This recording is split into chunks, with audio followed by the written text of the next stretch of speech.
नमस्कार दोस्तों, मैं एएसयू चैनल में अजय सिंह आपका स्वागत करता हूँ। दोस्तों, हमारा देश भारत जो है, ये प्रयोगों की भूमि है। यहाँ प्रयोग बहुत होते हैं। अब आपको लग रहा होगा किस तरीके के प्रयोग हैं भाई? प्रयोग से मेरा मतलब ये है दोस्तों कि यहाँ पे कोई भी व्यक्ति कुछ भी कर सकता है, उसको कोई रोक-टोक नहीं है।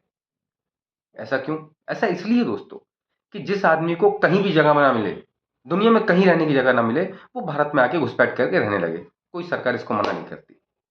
इसका जीता जागता उदाहरण दोस्तों बता रहा हूँ आपको। बांग्लादेशी मुस्लिम शरणार्थी, जितने भी शरणार्थी हैं बांग्लादेशों की, वो सब के सब इंडिया में आके रहते हैं। उन्हें कुछ नहीं, उन्हें हर सुविधा मिल जाती है। वो यहाँ आके आराम से रह रहे हैं, उन्हें रोकने वाला कोई नहीं है, उन्हें टोकने वाला कोई नहीं है। इसलिए मैंने कहा कि भारत भूमि प्रयोगों की भूमि है। कोई भी यहाँ आके रहे। और हमारे देश की पॉलिटिकल बॉडीज इतनी अच्छी हैं, पॉलिटिकल पार्टीज इतनी अच्छी हैं कि वो इन्हीं घुसपैठियों को अपना वोट बैंक बना लेती हैं। उनका बढ़िया राशन कार्ड, आधार कार्ड और वोटर कार्ड सब बना के देती हैं। उनको हर तरीके की सुविधाएं मिलती हैं यहाँ पे। क्यों जाएगा कोई?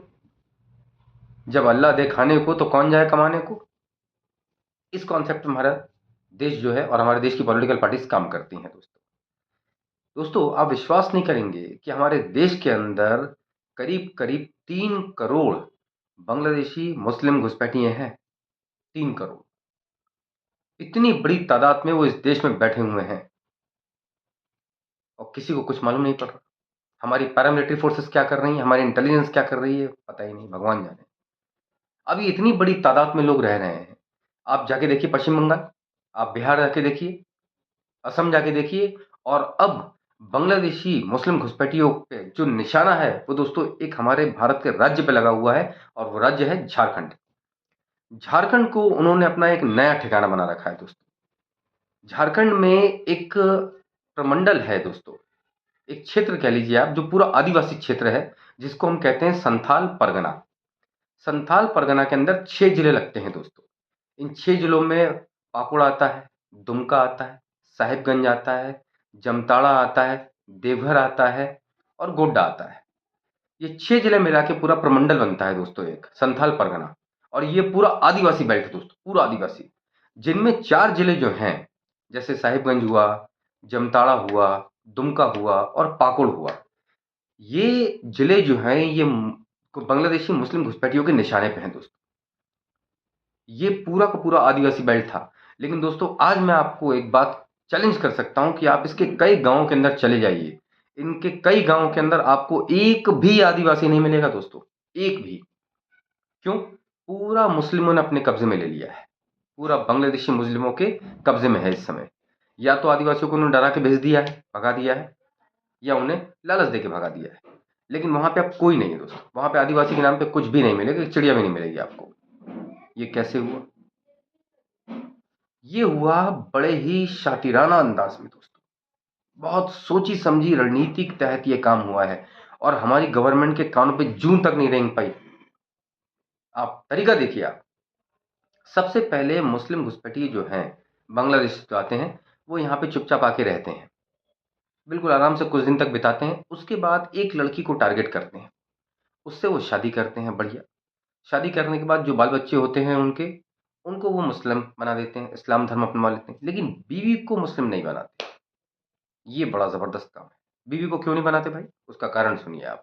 तो बीवी को इसलिए नहीं बनाते हैं, उसको आदिवासी ही रहने देते हैं ताकि सरकार की तरफ से जो भी आदिवासी होने के नाते सुविधाएँ मिलती हैं, उसका वो पूरी तरह से उपयोग कर सके।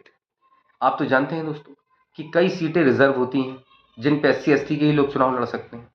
तो एसटी के लोग जो है, यानी जो महिलाएँ हैं, वो चुनाव लड़ती हैं। अब होता क्या है, 2 फ़ायदे होते हैं। जैसे मान लीजिए कुछ आदिवासी हैं, उनका वोट पक्का हो गया और मुस्लिमों का वोट तो पक्का ही है, चुनाव जीत जाते हैं। अच्छा, चुनाव जीतने के बाद औरत का क्या काम है? कोई काम नहीं है। जहाँ पति ने बोला वहीं साइन कर दिया। तो सत्ता सँभालता कौन है? तो सत्ता सँभालते हैं जो भी घुसपैठिया है वो। अब वो क्या करता है दोस्तों? वो पूरा राजनीतिक रसूख जमा लेता है उस क्षेत्र में। तो जो बेचारे बचे-कुचे आदिवासी होते हैं, वो भी उनकी जीव-चोरी में लग जाते हैं और मुस्लिम तो ख़ैर हैं ही। तो ये लोग क्या करते हैं और बाकी बांग्लादेशी घुसपैठियों को और लेके आते हैं, ताकि इनका वोट बैंक और पक्का हो जाए। और तो और ये लोग राजनीतिक पार्टियाँ भी जॉइन कर लेते हैं। जैसे कुछ जेएमएम के सदस्य हैं, झारखंड मुक्ति मोर्चा के, कई कांग्रेस के सदस्य हैं। तो इनका राजनीतिक रसूख भी बना हुआ है दोस्तों। इन्होंने अपने एजेंट नियुक्त कर रखे हैं, अपॉइंट करके रखे हुए हैं कि और बांग्लादेशी मुस्लिम घुसपैठियों को यहाँ लेके आइए, ताकि हमारा और वोट बैंक पक्का हो जाए। राज्य सरकार इस बातों को जानती है, लेकिन राज्य सरकार ही उनका राशन कार्ड, आधार कार्ड और वोट कार्ड सब बनवा देती है। क्यों?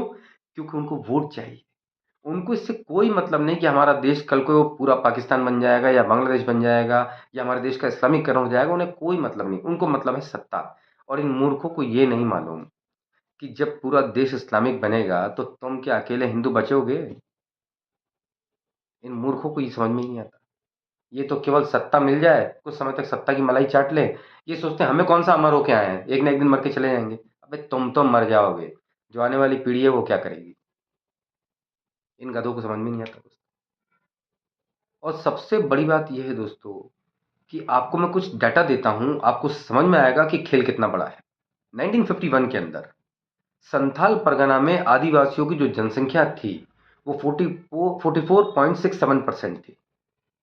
जो अब 2011 में जो हमारी अंतिम जनगणना हुई तब बचे ये कितने? मात्र 22%। बताइए आप, क्या कमी आई है? और 1991 1951 में मुस्लिमों की पॉपुलेशन वहां 9% थी, जो कि अब 2011 में बढ़ के हो गए हैं कितने? 22%। ये तो 2011 का सेंसस बता रहा हूँ। 2026 के अंदर जो हमारा सेंसस होगा उसमें और पता लगेगा कि कितने परसेंट बढ़े हैं। मतलब अंदाजा लगाइए कि एक कितना गिरा और दूसरा कितना उठा। सवाल मेरा सरकार से है, केंद्र सरकार से। ये तक तो मैं ठीक है मान लेता हूँ कि घुसपैठी बैठ जाते हैं। केंद्र सरकार जो पैरामिलिट्री फोर्स बीएसएफ लेके बैठी हुई है, उस बीएसएफ का काम क्या है मुझे ही जानना है। उसका नाम बॉर्डर सिक्योरिटी फोर्स होता है। तो ये कौन सी बॉर्डर की सिक्योरिटी हो रही है भाई? आपकी इंटेलिजेंस क्या कर रही है? इतने बड़े पैमाने पर हमारे देश के अंदर घुसपैठ हो रहा है। बांग्लादेश से इतने मुस्लिम घुसपैठिए आ रहे हैं, जो कि पश्चिम बंगाल में, असम में, बिहार में और अब झारखंड में और भी कई राज्य होंगे। उन सब में घुसपैठ होकर वो लोग अपना आधार कार्ड, राशन कार्ड सब बनवा लेते हैं। आपको भनक तक नहीं लगती?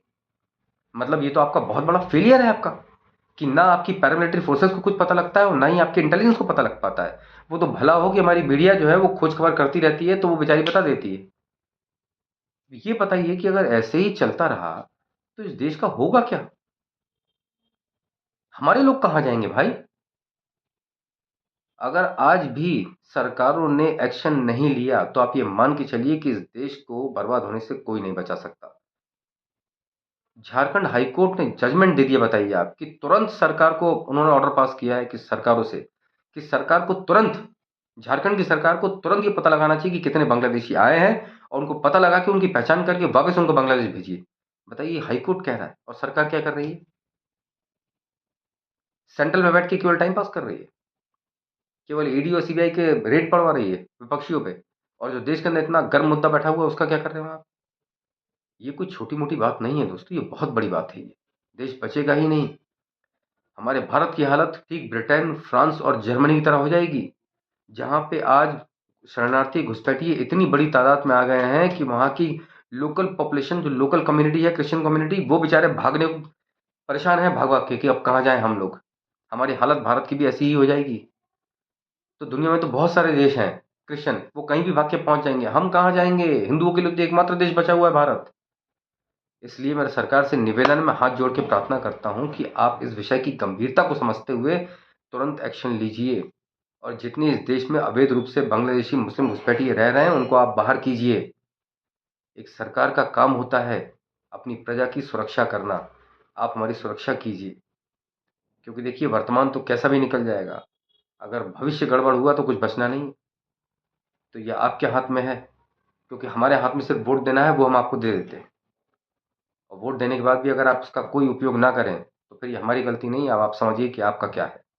इसलिए हमारा निवेदन है कि इस देश को, भारत देश को जर्मनी, फ्रांस और इंग्लैंड बनने से बचाइए। मैं आपसे बस इतना ही निवेदन करता हूँ।